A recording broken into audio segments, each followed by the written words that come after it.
Losing a child is every parent's worst nightmare. And if anyone knows this, it's Jacob and Tashanna Armstrong. As if the loss wasn't bad enough, someone seemed to be taunting them, only they didn't realize it until the couple visited their son's grave at the cemetery. Jacob and Tashanna Armstrong imagined they would get to see their child grow up into the incredible man he was destined to become. But that didn't happen.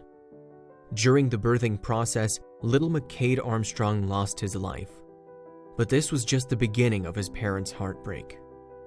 Life is beautiful, but it can also be really hard at times. Bad things happen. And that's something that the Armstrongs had just learned on April 14th, 2017.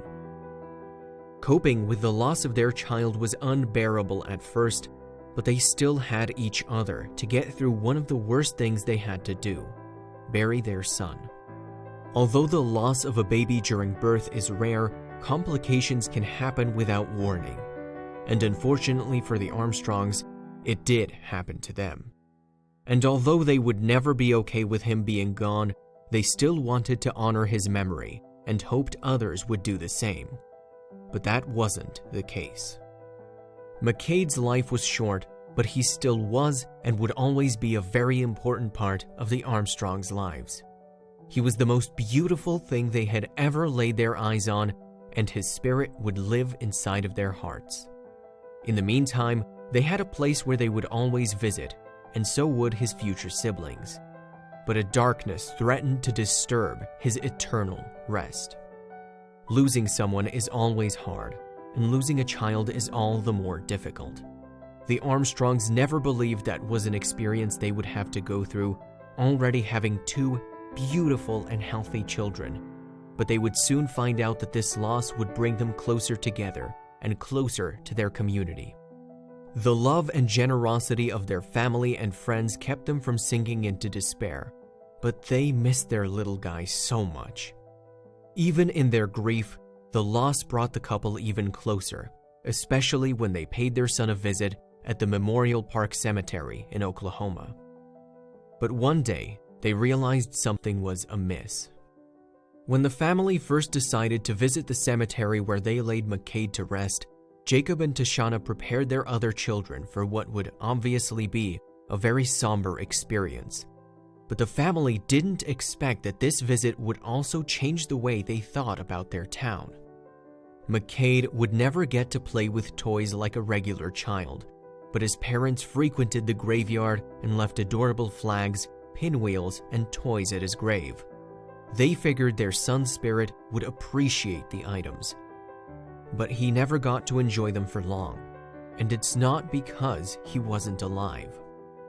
Leaving behind tokens of their affection on their son's grave was a great coping mechanism, but it wasn't long before they realized that their son wasn't the only thing missing in their lives. Something else had vanished without a trace. Unbeknownst to the Armstrong family, something amiss was going on frequently at the cemetery where they laid their child to rest. Whenever they laid toys, trinkets, or letters down on their son's grave, they disappeared by their next visit. Surely there must be a reasonable explanation for this phenomenon. The broken-hearted parents realized that someone was taking the items they left behind. This pinwheel doesn't mean a whole lot to the next person, but it does mean a lot to the person who placed it there, she told Inside Edition. But was it an animal who took them, or some kind of monster in human form? Grave robbing isn't a typical crime in small towns, and that certainly wasn't the extent that this could-be criminal was going to. But to take children's toys from grieving parents is cruel and devastating for anyone in the mourning process. But were the Armstrong suspicions correct, or was it some sort of animal or natural phenomenon moving their trinkets? Little McCade's dad was really angry that someone had taken these items from his son's grave.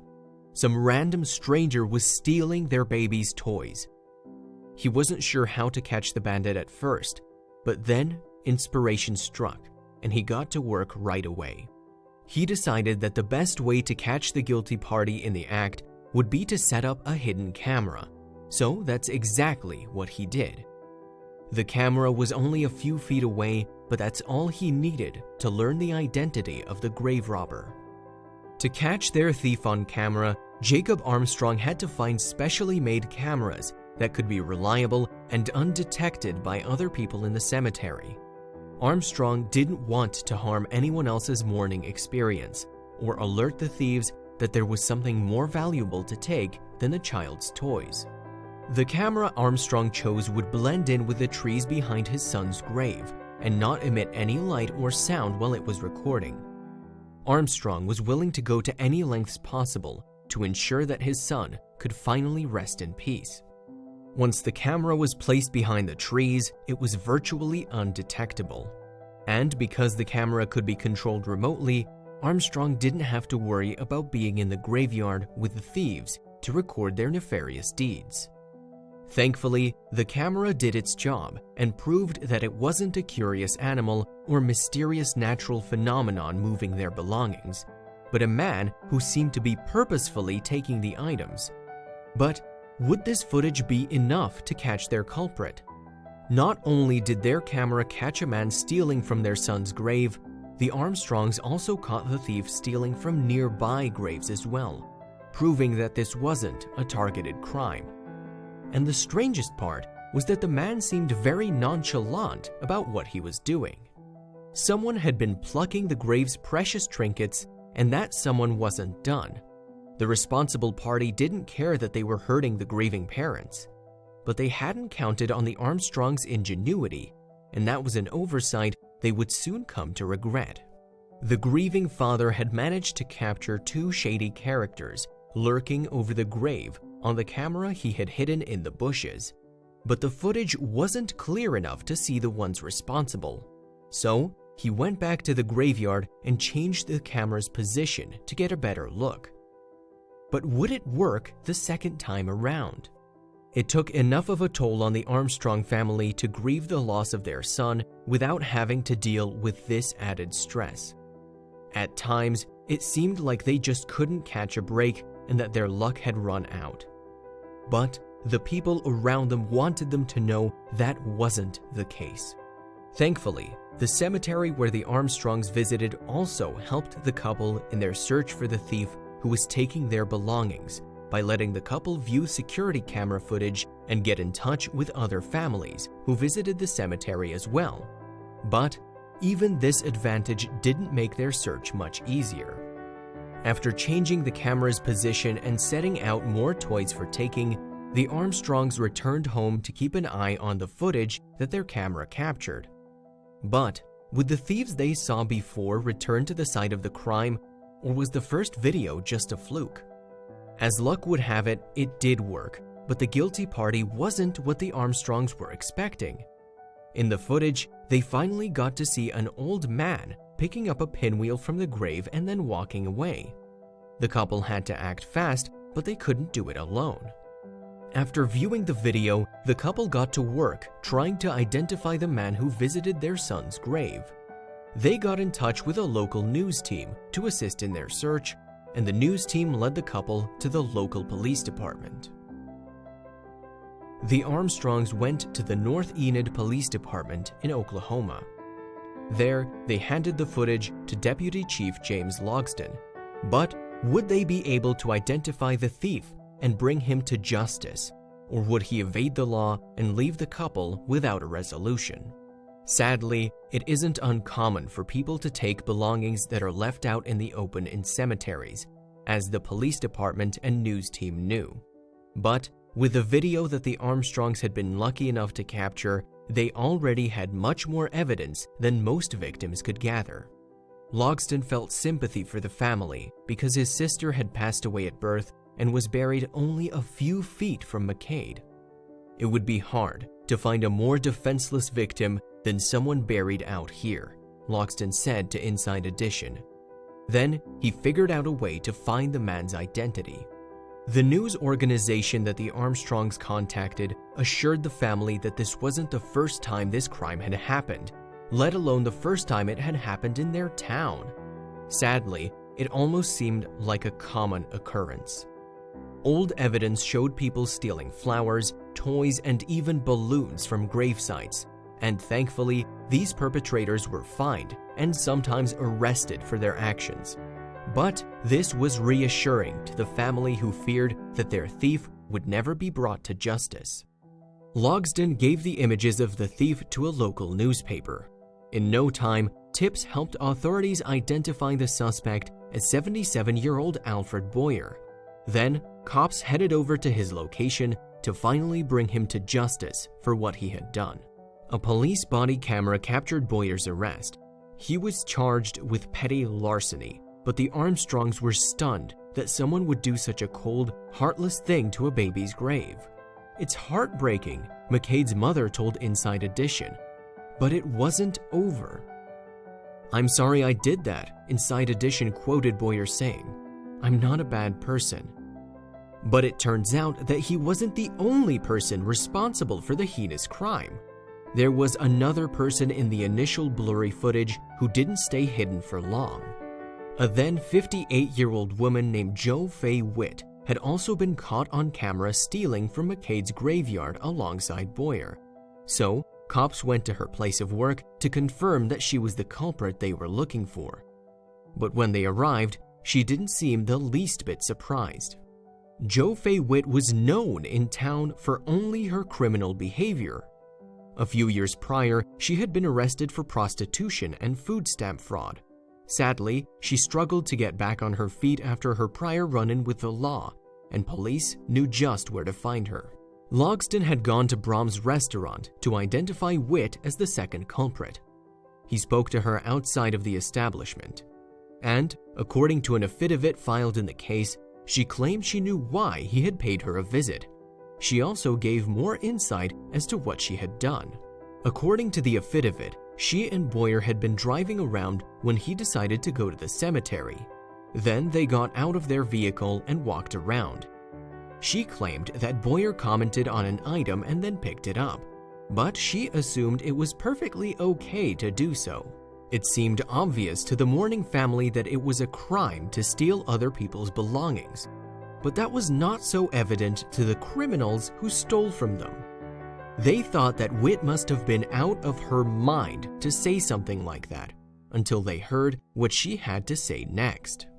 Witt claimed that she and Boyer had read an article from Memorial Park Cemetery asking people to remove items from grave sites so they could mow the lawn. According to the affidavit, they thought it was okay to just go and take the items off the graves. But Witt was destined to go to jail anyway. Just because Witt wasn't aware of the law did not mean that she wouldn't be arrested for it. Witt's previous crimes of obtaining food stamps by fraud and using stolen credit and debit cards proved that she wasn't someone who usually followed the rules, and police knew that. Witt reportedly had outstanding warrants anyway, so when Enid police officers came to arrest her at her place of work, the grave robbery offense was like icing on the cake. But what sort of punishment would fit a crime such as the one she and Boyer had committed? Witt's prior crimes left her serving years in prison, and when she was released, she went back to her old behavior. Witt was charged with a misdemeanor count of petty larceny and a count of knowingly concealing stolen property. These charges came with a sentence of 6 months in jail and a hefty fine. Deputy Chief James Logsdon with the North Enid Police Department was happy to see the case closed, so the Armstrong family could visit their son without fear once again. He extended his thanks to his team who helped identify the culprits, one of which still had more to say. When contacted by local news teams, Boyer also didn't realize that he had done anything wrong. But he later apologized to the family and told the news audience that he didn't think his actions made him an evil person, just a sadly mistaken one. Although the perpetrators weren't aware of the laws they were breaking, the hidden camera didn't lie about their wrongdoings. If it wasn't for Jacob Armstrong's well-thought-out plan, the police may have never caught these criminals. Witt faced up to 6 months behind bars and a potential fine as high as $500.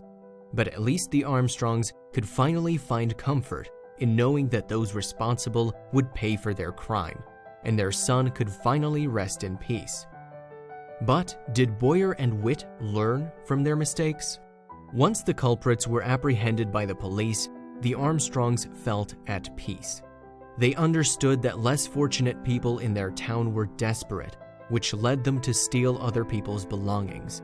But they were happy that the cemetery was safe from their presence once again. Boyer and Witt's actions showed a lack of consideration for the Armstrongs' feelings.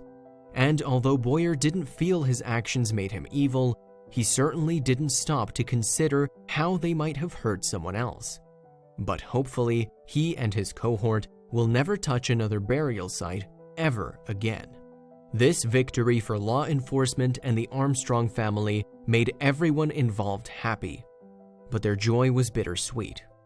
The Armstrongs are happy that their son can be peaceful at his final resting place, although they wish he was still with his loving family.